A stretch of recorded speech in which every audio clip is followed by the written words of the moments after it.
akhirnya pikiranmu itu akan menciptakan prinsip hidupmu. Saya lihat negara-negara yang maju, kenapa negara-negara itu bisa maju? Masyarakatnya itu punya prinsip hidup. Contoh Singapura, punya rasa hormat kepada pemerintah, makanya jadi tertib. Dia punya prinsip. Orang yang nggak tertib dianggap adalah orang yang baru keluar dari hutan. Dia nggak mau jadi orang yang baru keluar dari hutan, makanya dia jadi tertib. Itu prinsip hidup. Tangkap ini nggak? Di Jepang, saudara ketinggalan handphonenya, ya maksudnya 2 jam lagi balik, dia masih ada. Kenapa? Karena orang Jepang tuh punya prinsip menghormati sesama. Dan selalu dia beranggap, waduh, yang punya handphone ini pasti susah nih. Dia selalu menganggap, saya kalau jadi dia bagaimana? Itu prinsip hidup. Nangkap nggak? Nah, saya nggak tahu prinsip hidup saudara apa. Filosofi hidup lah. Ini cerita ya. Dia mungkin salah nangkep. Maksudnya gini, supaya uang itu bisa ya nabung, bisa benar gitu ya. Jadi kalau kamu nabung, masukin ke satu rekening itu kamu jangan bikin m-banking. Supaya kalau mau ngambil, mau belanja susah. Kan kalau ada m-banking kan, ya belanja itu 100.000, pakai m-banking. Beli kopi, pakai m-banking. Ini dibikin susah. Udah gitu, dia nyari ATM yang jarang lagi. Jadi kalau dia butuh duit nih, misalnya 150.000, waduh ATM-nya jauh, udah nggak jadi ah. Menurut saudara bagus nggak itu? Bagus. Itu kan diajarkan, tapi dia harus punya 2 rekening. Nah ini rekening yang namanya untuk masa depan. Ini orang ini nangkepnya salah. Ini nyata nih. Dia punya rekening 1 dibikin seperti itu, sehingga untuk memberi kepada sesamanya juga jadi susah. Saya ngomong nih waktu lagi telepon gitu.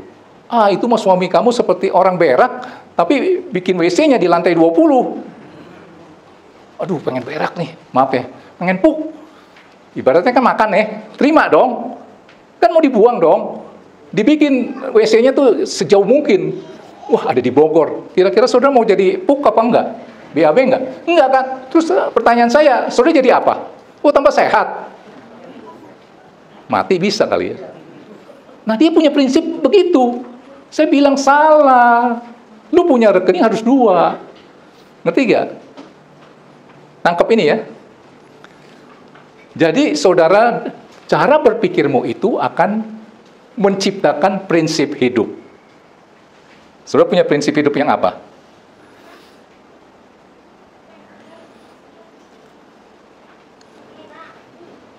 Sebentar ya.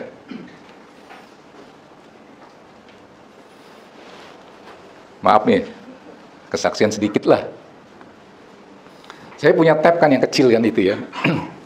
Tuhan, ini terlalu lelet gitu, kalau mau belanja apa, susah gitu ya. Saya pengen beli nih, yang agak mendingan lah, kayak seperti ini. Jujur aja ini cuma 6 juta sih. Tapi kan ada yang lama. Nah, saya punya prinsip, datang yang baru, yang lama harus berlalu. Saya harus punya prinsip seperti itu.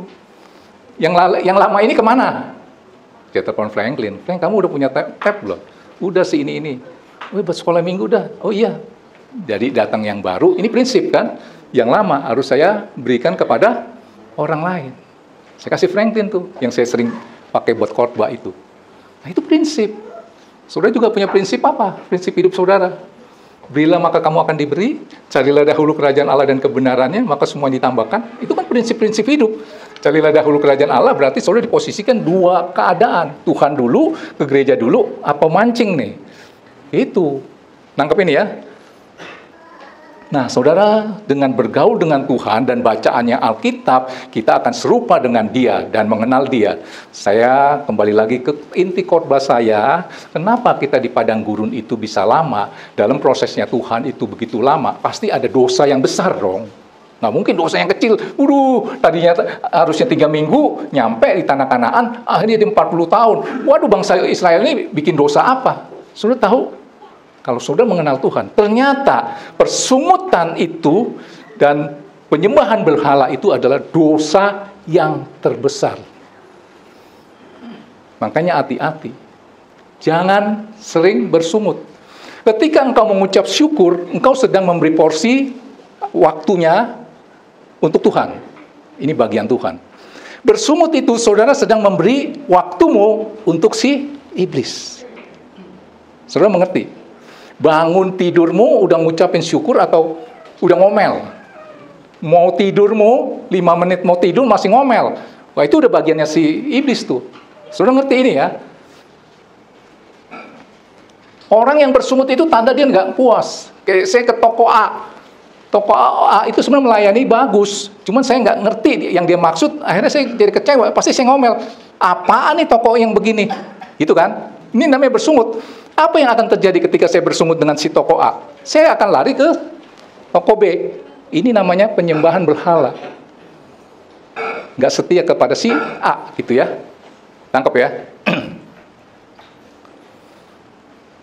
Ini masih ada lagi ya. Saudara, coba keluarkan. Ini ayat terakhir. Pemain musik boleh. Bilangan 20 ayat 11. Jangan saudara menganggap enteng persungutan dan penyembahan berhala. Persungutan itu akan menyebabkan penyembahan berhala. Saudara tidak puas dengan yang satu, saudara akan beralih ke yang lain. Saudara baca ini ya. Musa aja yang begitu hebat terdampak oleh karena persungutan bangsa Israel. Sesudah itu, bilangan 20 ayat 11, sesudah itu Musa mengangkat tangannya lalu memukul batu itu dengan tongkatnya 2 kali. Ini kenapa? Bangsa Israel ngomel bersungut karena nggak ketemu air. Ya. Maka keluarlah banyak air sehingga umat itu dan ternak mereka dapat minum. Disuruh tunjuk, akhirnya dipukul. Karena Musa emosi dengan umat Israel. Next.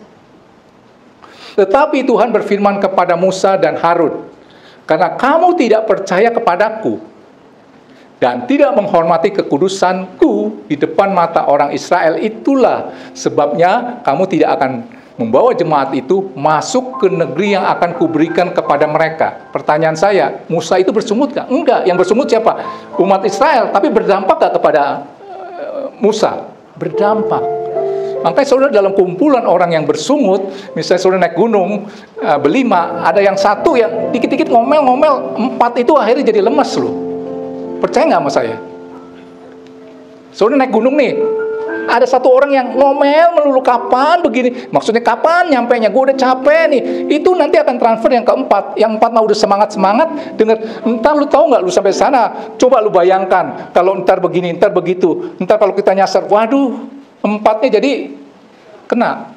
Contoh, ayo, Mazmur 106 ayat 32-33. Musa yang begitu hebat aja bisa terdampak, kena oleh karena persungutan dari bangsa Israel. Ayo, Mazmur 106 ayat 32.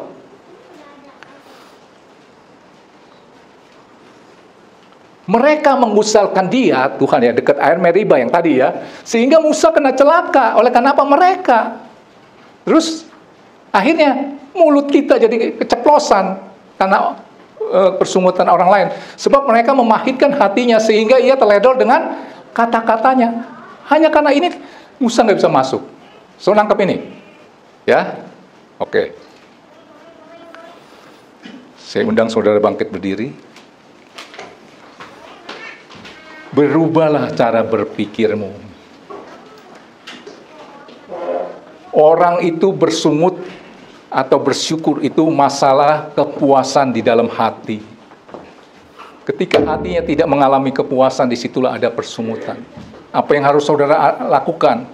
Ayat terakhir, Matius 5 ayat 6. Keluarkan itunya ya, sebentar nih, baca dulu ya. Coba saudara tiap hari minta hati yang seperti ini. Berbahagialah orang yang lapar dan haus akan kebenaran, karena mereka akan dipuaskan. Ini bicara kepuasan.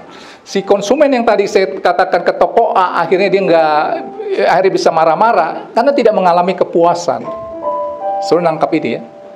Makanya saudara minta hati yang haus dan lapar akan Tuhan. Kebenaran. Berbahagialah orang yang lapar dan haus akan kebenaran, karena mereka akan dipuaskan. Diseki.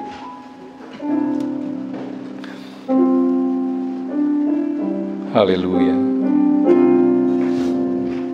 Jiwaku haus haus akan kasih-Mu. Jiwaku rindu, rindu akan cinta-Mu. Siramilah taman hatiku yang kering ini, agar cinta-Mu bersemi di hatiku. Dari awal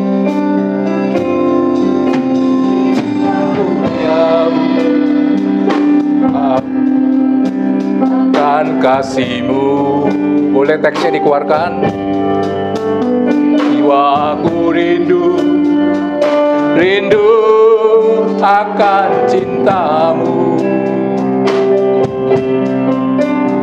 Siramilah taman hatiku yang kering ini, agar cinta-Mu bersemi di hatiku. Oh Yesus, hanya Yesus yang bisa memuaskan hatimu. Kasih-Ku hanyalah Kau. Nama-Mu kan terukir di hatiku.